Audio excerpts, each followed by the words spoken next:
Act 1. The Birth of a Legend. There exists, in the collective imagination of the modern world, a vast and terrifying expanse of ocean where the laws of physics seem to bend, where compasses spin wildly, and where ships and planes vanish without a trace. It is a place unmarked on any official chart, yet its borders are hauntingly familiar, a sprawling, vaguely defined triangle stretching from the sunny shores of Miami, Florida, northward to the island of Bermuda, and southward to San Juan, Puerto Rico. It is the Bermuda Triangle, known also as the Devil's Triangle, a watery graveyard that has become synonymous with inexplicable disappearances and chilling, unsolved mysteries.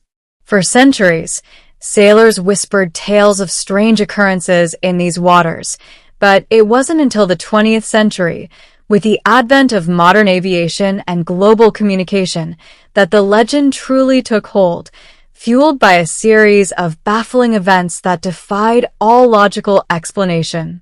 The waters within this infamous triangle are some of the most heavily trafficked in the world.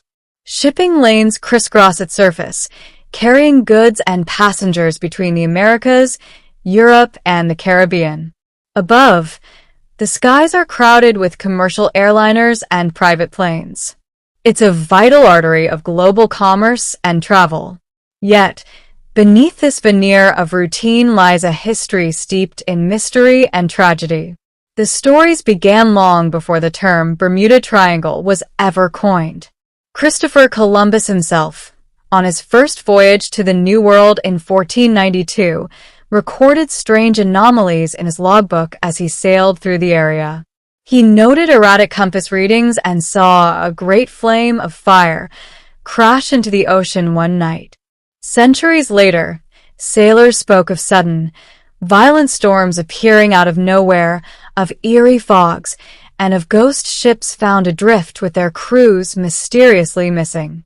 One of the earliest documented disappearances that would later be absorbed into the Triangle legend was that of the USS Pickering in 1800. A proud schooner of the newly formed United States Navy, she vanished with her crew of 90 while sailing from Delaware to the West Indies. No wreckage was ever found. In 1812, Theodosia Burr Alston, the daughter of former U.S. Vice President Aaron Burr, sailed from South Carolina aboard the schooner Patriot, heading for New York. The ship and all on board disappeared without a trace, likely somewhere within the future Triangle's boundaries. The list grew. The USS Wasp in 1814, the HMS Atlanta in 1880, the tall ship Ellen Austin, which reportedly encountered a derelict vessel, placed a prize crew aboard, only to have the derelict vanish and reappear twice, the second time completely empty. These were isolated incidents, maritime tragedies attributed to the inherent dangers of the sea. They were not yet part of a larger, more sinister pattern. The pattern began to emerge in the early 20th century, coinciding with advancements in technology that supposedly made sea and air travel safer, yet seemed only to increase the number of baffling incidents in this specific region. One of the most significant early cases, and one that remains profoundly mysterious, was the disappearance of the USS Cyclops in March 1918. The Cyclops was not a small vessel. She was a massive collier, over 540 feet long, one of the largest fuel ships in the U.S. Navy. She was carrying a heavy cargo of manganese ore and over 300 crew and passengers when she left Barbados, bound for Baltimore. Her last known message was routine. After that, she simply vanished. Despite a massive search, no wreckage, no bodies, no oil slick, not a single trace of the colossal ship or the 309 souls aboard was ever found. It remains the single largest loss of life in U.S. naval history, not involving direct combat. President Woodrow Wilson himself remarked that only God and the sea know what happened to the great ship. The Cyclops became a ghostly precursor, a stark warning of the inexplicable power that seemed to lurk in these waters. The stage was being set, piece by tragic piece, for the creation of a modern legend, a legend that would explode into the public consciousness after the most famous disappearance of them all. Act 2. The Enigma of Flight 19. December 5th, 1945. The world was breathing a collective sigh of relief. World War II, the deadliest conflict in human history, was finally over. At the Naval Air Station in Fort Lauderdale, Florida, the atmosphere was one of routine, training the next generation of pilots for a peacetime Navy. That afternoon, 5 TBM Avenger torpedo bombers stood ready on the tarmac. These were robust, powerful aircraft, veterans of the Pacific Theater, known for their reliability. This formation, designated Flight 19, comprised 14 airmen, led by the experienced flight instructor, Lieutenant Charles Taylor. Their mission was straightforward. Navigation problem number 1, a routine training flight east over the Bahamas, then north, then southwest back to base. A simple triangle. At 2:10 p.m., the 5 Avengers lifted off into the clear Florida sky. Conditions were near perfect. Good visibility, calm seas below. The first leg of the journey, the bombing run at Hen and Chicken Shoals, was completed without incident. But around 4 p.m., as the flight was supposed to be heading north, the first sign of trouble emerged. Radio operators at the base picked up a concerning transmission from Taylor to another pilot in the flight.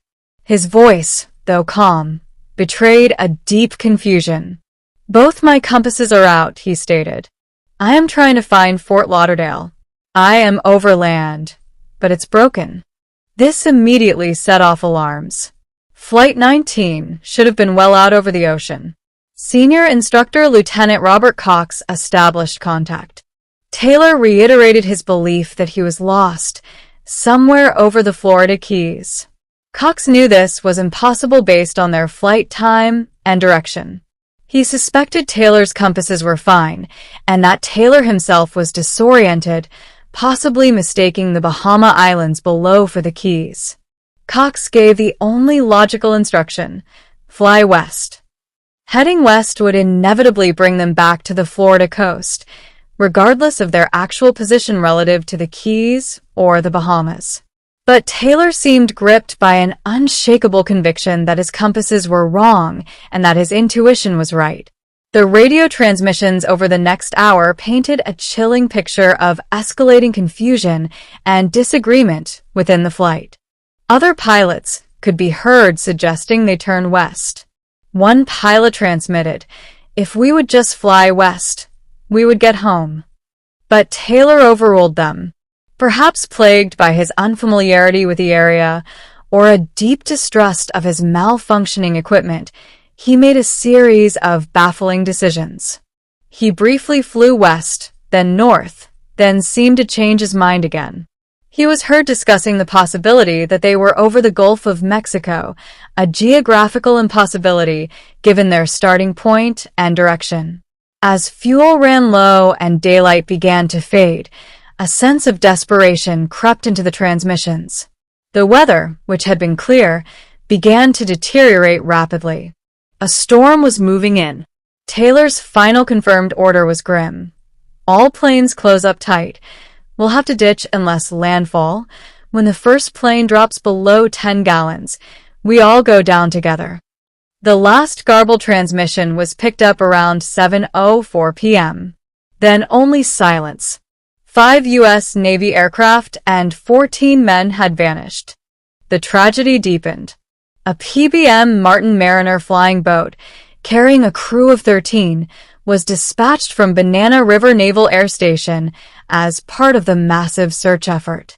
The Mariner, a huge aircraft known for carrying large amounts of fuel, took off at 7:27 p.m. Just 23 minutes later, at 7:50 p.m., it too disappeared from radar. A nearby ship, the SS Gaines Mills, reported seeing a massive explosion in the sky at that exact time and location. An oil slick and debris were later found, but no survivors. The Mariner, nicknamed the Flying Gas Tank, had likely lived up to its name, possibly due to a spark igniting fuel vapors. In a single evening, 6 aircraft and 27 men were lost. The ensuing search was one of the largest in history, covering hundreds of thousands of square miles.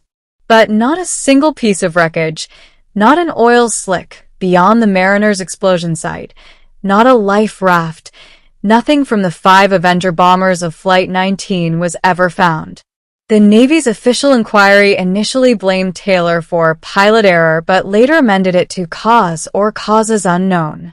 This official admission of bafflement became the bedrock upon which the modern legend of the Bermuda Triangle would be built.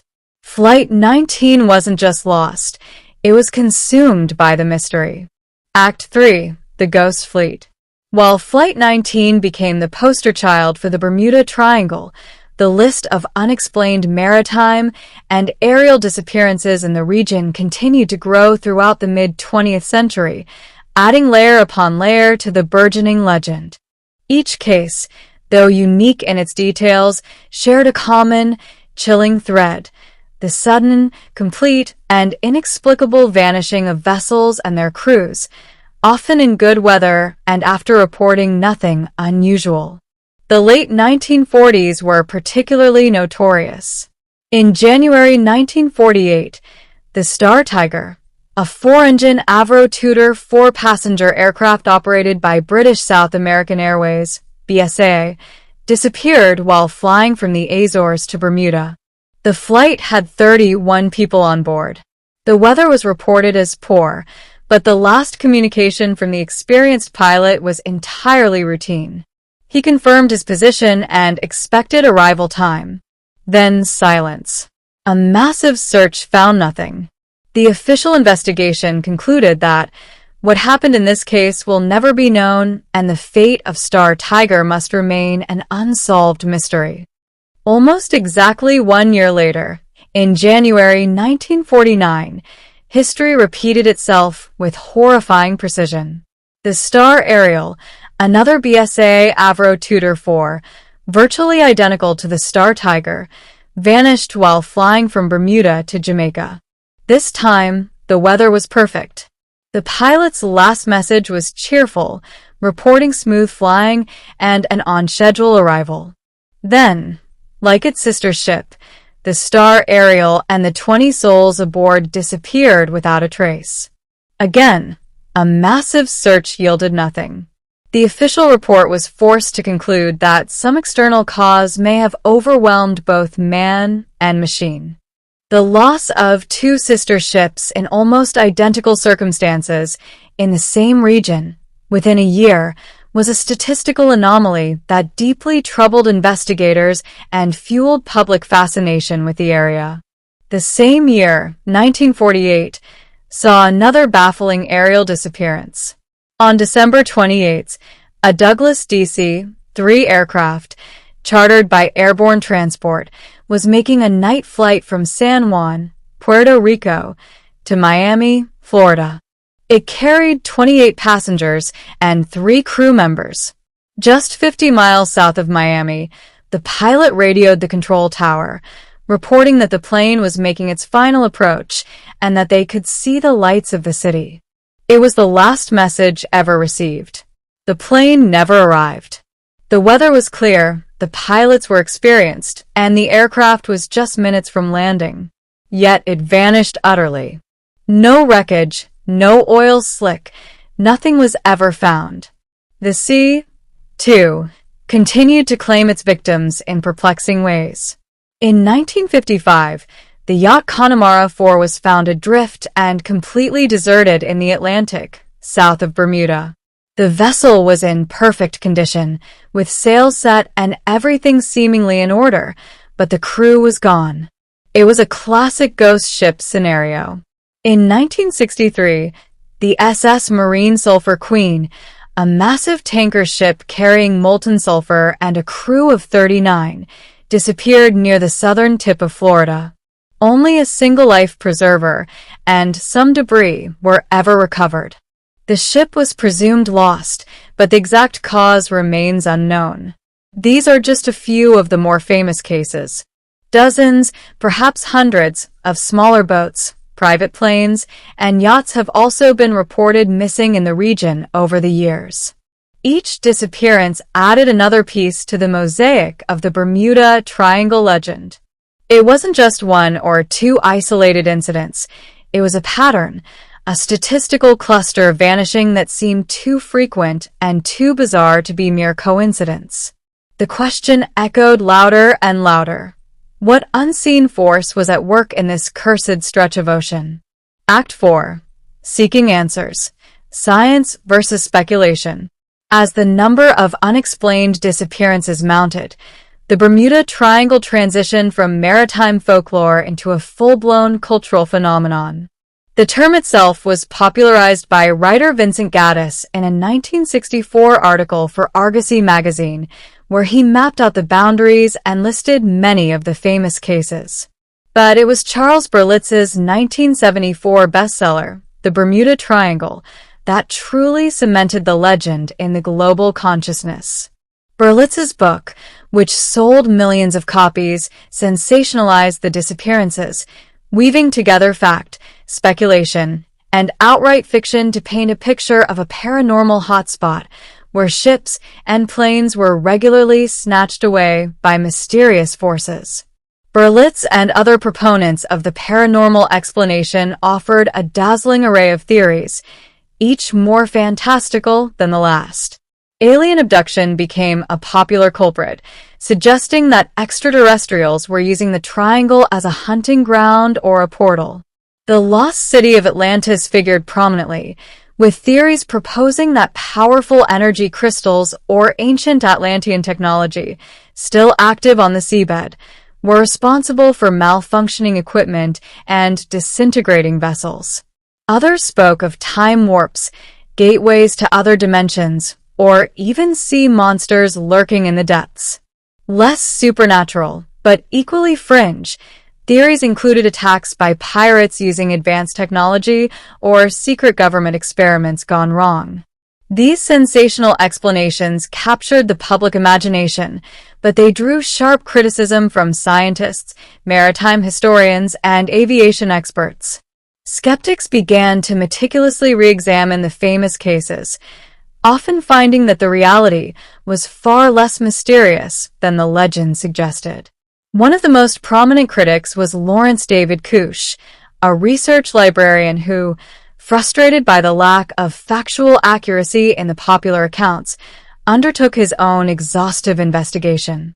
In 1975, he published The Bermuda Triangle Mystery, Solved, a book that systematically debunked many of the most famous cases.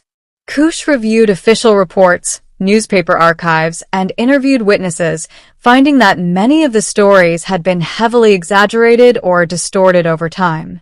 Kusch discovered that in numerous cases attributed to the triangle, the disappearances had occurred far outside the supposed boundaries. He found that many writers, like Berlitz, had conveniently omitted crucial details, such as reports of severe weather conditions, like in the case of the Star Tiger, known mechanical problems with the vessels, or the fact that some vanished ships had actually been found later. He pointed out that often, when wreckage wasn't found, it wasn't necessarily mysterious. The ocean is vast, and finding debris, especially in deep water or strong currents like the Gulf Stream, is incredibly difficult. Science offered a range of plausible, natural explanations for the perceived high number of incidents in the region. The Bermuda Triangle is an area prone to sudden, extremely violent weather. Thunderstorms and waterspouts can form rapidly, posing a significant threat to small boats and aircraft. The Gulf Stream, a powerful ocean current flowing through the area, can create challenging sea conditions and quickly disperse wreckage. The region is also one of only two places on Earth, the other being near Japan, where true north and magnetic north align, which can cause confusion for navigators relying solely on magnetic compasses if they aren't aware of the specific magnetic variations in the area, though this is less of an issue with modern GPS. Another popular scientific theory involves methane hydrates. Large deposits of frozen methane gas exist trapped in sediments on the ocean floor in many parts of the world, including areas within the Triangle. If these deposits become unstable, they can erupt, releasing massive bubbles of methane gas that rise to the surface. Theoretically, these bubbles could drastically reduce the density of the water, causing ships to lose buoyancy and sink rapidly without warning. The released gas could also potentially stall aircraft engines or ignite if there was a spark. While plausible, there is no direct evidence linking methane hydrate eruptions to any specific disappearance in the Triangle. Ultimately, the scientific consensus is that the Bermuda Triangle is not statistically more dangerous than any other heavily trafficked stretch of ocean of comparable size. When factors like weather, human error, mechanical failure, and the sheer volume of traffic are considered, the number of disappearances is not unusually high. The legend, skeptics argue, is largely a product of sensational reporting, confirmation bias, focusing only on disappearances within the arbitrary boundaries, and the human fascination with the unexplained. Act 5. The Enduring Myth. So, is the Bermuda Triangle a real phenomenon, a deadly vortex swallowing ships and planes? Or is it merely a myth, a collection of unrelated tragedies woven together by sensationalism and our innate desire to find patterns in chaos? The truth, as often is the case, likely lies somewhere in between. There is no scientific evidence to support the existence of any supernatural or paranormal force at work within the Bermuda Triangle. Aliens, time warps, and Atlantean energy crystals belong firmly in the realm of fiction. The vast majority of incidents attributed to the Triangle can be plausibly explained by natural causes: severe weather, equipment malfunction, navigational errors, human inexperience, or a combination of these factors. As technology has improved, with GPS navigation, better weather forecasting, and more reliable aircraft and ship design, the number of unexplained disappearances in the region has significantly decreased, further supporting the idea that many past incidents were due to now mitigated risks. However, acknowledging the mundane explanations does not erase the genuine mystery and tragedy surrounding some of the core cases. The complete lack of wreckage from Flight 19 remains deeply unsettling. The utter vanishing of the massive USS Cyclops without a distress call defies easy explanation. The simultaneous loss of the Star Tiger and Star Ariel continues to trouble aviation historians. While human error or weather likely played a role, the absolute absence of evidence in these specific cases leaves a lingering sense of the unknown, a small space where the legend can continue to breathe. Perhaps the greatest power of the Bermuda Triangle legend lies not in the ocean itself, but in the human mind. We are drawn to mysteries, particularly those that suggest forces beyond our understanding and control. The Triangle represents the ultimate unknown, the terrifying power of nature, and the limits of our knowledge. It's a modern-day "here be dragons" on the map, a reminder that even in our technologically advanced age, the world still holds vast, unexplored spaces where things can simply vanish. The ships and planes that disappeared were not just statistics. They carried real people, with families, hopes, and dreams. The enduring mystery is also an enduring tragedy for the thousands of lives lost and the families left behind with no answers. The search for explanations continues, driven both by scientific curiosity and the deeply human need for closure. In the end, the Bermuda Triangle may be more of a psychological space than a geographical one.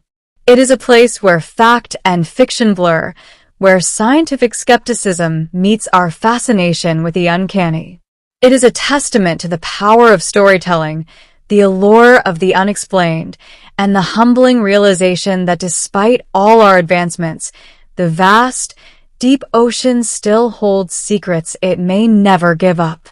The legend endures, Not necessarily because the triangle is cursed, but because the human spirit is forever drawn to the edge of the map, to the places where questions outnumber answers.